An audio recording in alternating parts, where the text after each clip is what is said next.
Hey everyone, I'm Nigmaya and I wanted to share a bit of research I made to find out why altcoins move in sync with Bitcoin and what to really expect from altcoins during the next Bitcoin price cycle. But first, I wanted to explain my understanding of Bitcoin maximalism and why Bitcoin maximalists keep screaming that altcoins are headed to zero.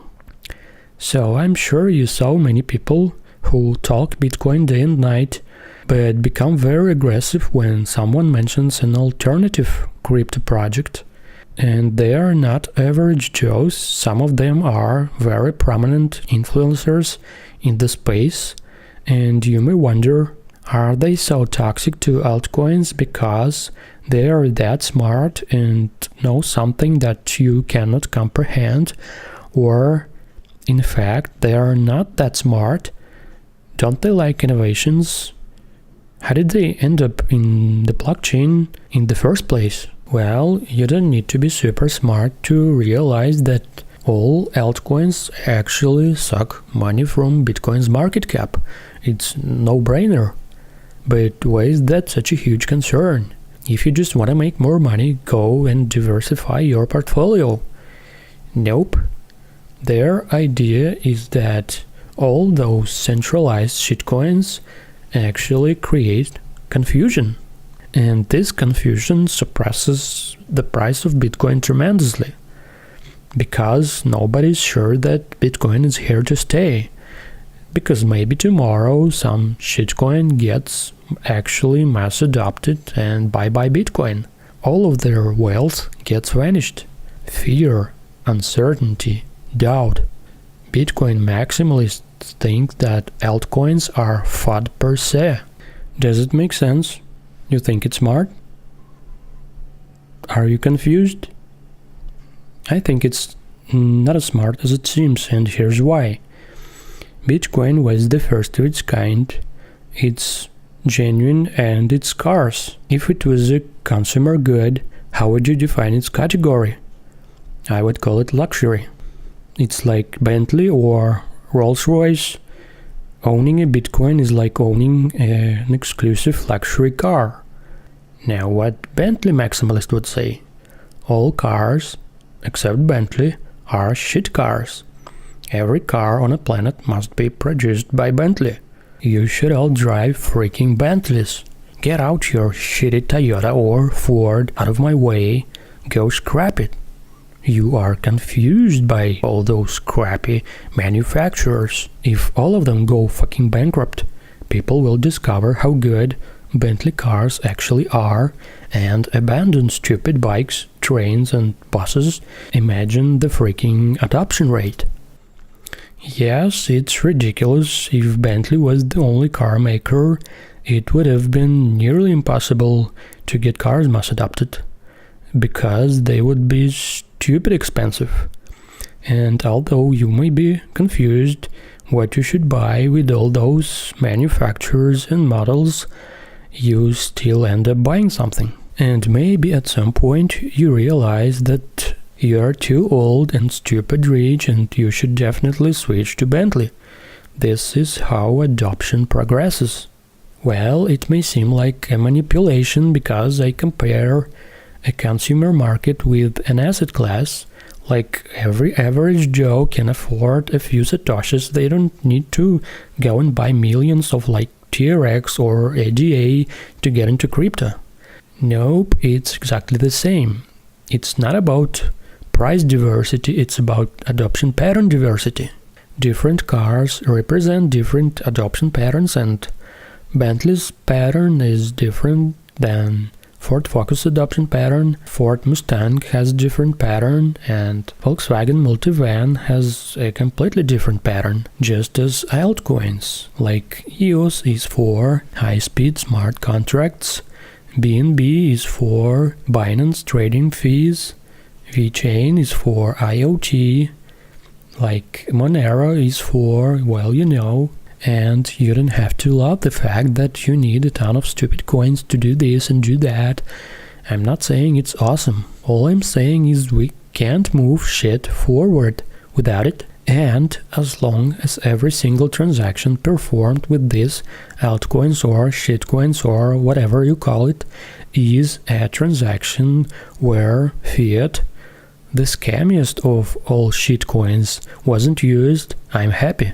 Diversity is always good, and you may or may not like my adoption pattern idea, but ICO pattern without Ethereum, essentially decentralized Kickstarter, Bitcoin would not even reach 10k in 2017.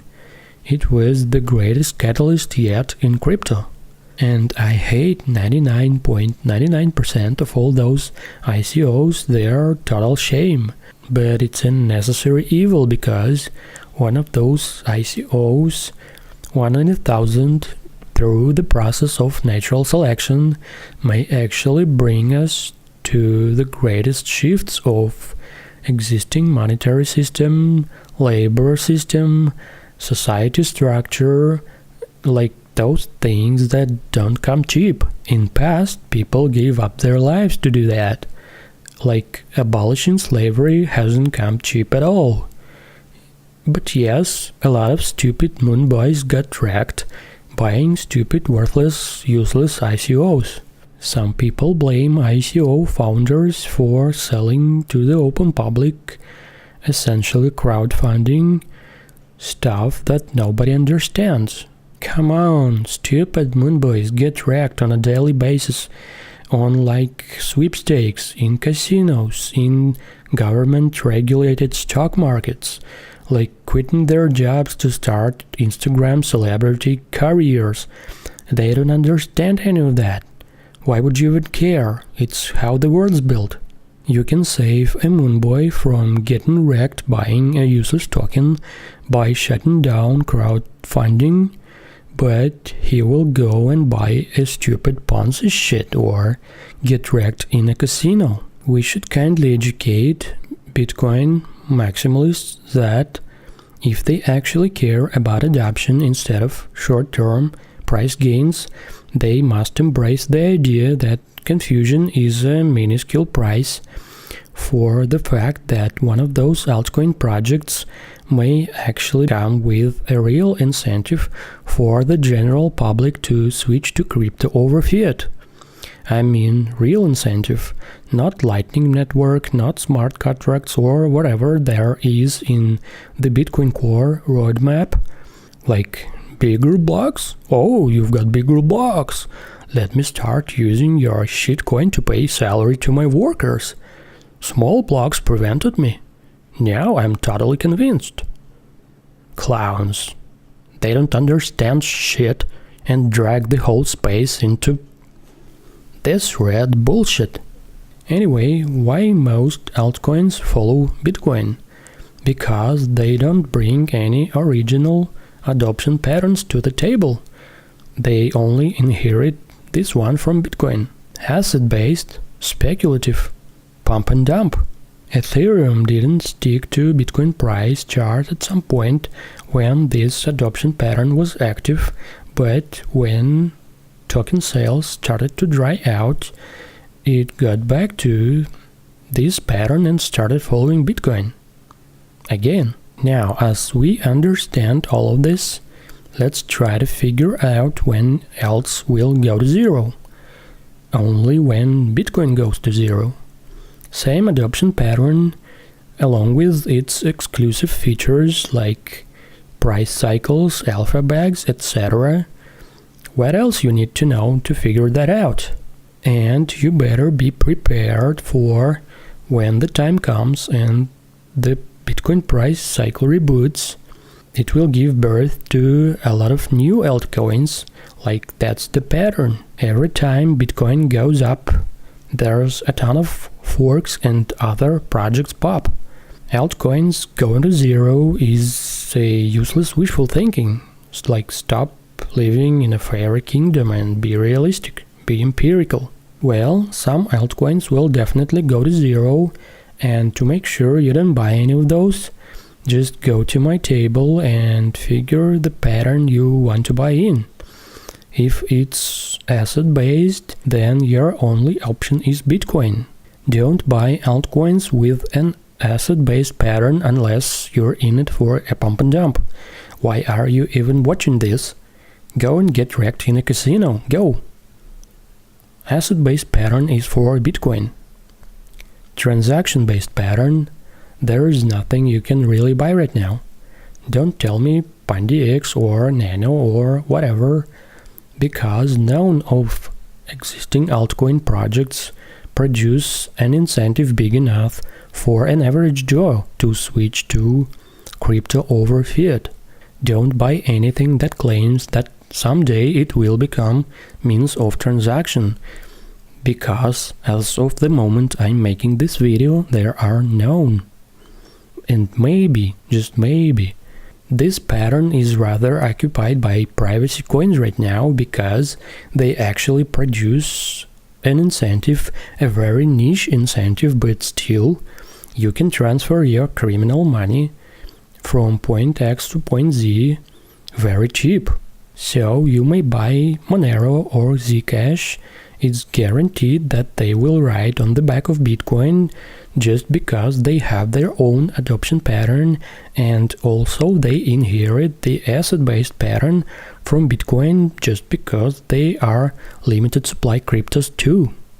Ethereum. Yes, as soon as the Bitcoin price cycle reboots and the new wave of ICOs will hit the space, lots of people will keep buying multipliers and pre-sale discounts, and I even think that the new wave may be even bigger than the previous one.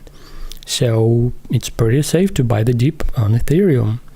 And it's not like any bullish Moonboy prediction. I'm using patterns, I'm using historical data, I'm being conservative, but still do your own research. It's not financial advice, it's just my thoughts. Well, I hope you liked this one. In the next video I will explain why quantum computing is actually a very sophisticated scam, maybe the greatest scam of the last century. Like, share and subscribe if you don't want to miss the next one. See you later.